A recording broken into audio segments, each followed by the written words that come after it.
Who has the best church logo in 2021? I want to know, but I need your help figuring it out. What? So I need you to nominate churches and ministries that you think have a logo that's just the bee's knees. You can comment it down in this video, or it would actually help me out a ton if you go to bestchurchlogo.com and fill out the very short form. The audience is going to nominate contenders. The audience is going to vote.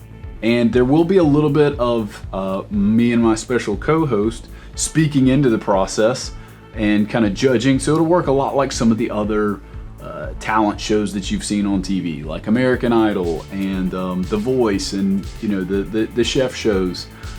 Basically, we're gonna have a lot of fun. We're maybe gonna learn some things, but ultimately, we're going to answer the question that keeps Josh awake at night: who has the best church logo right now? So I think it's gonna be a lot of fun, but let me know who you think has the best church logo, and let me know soon.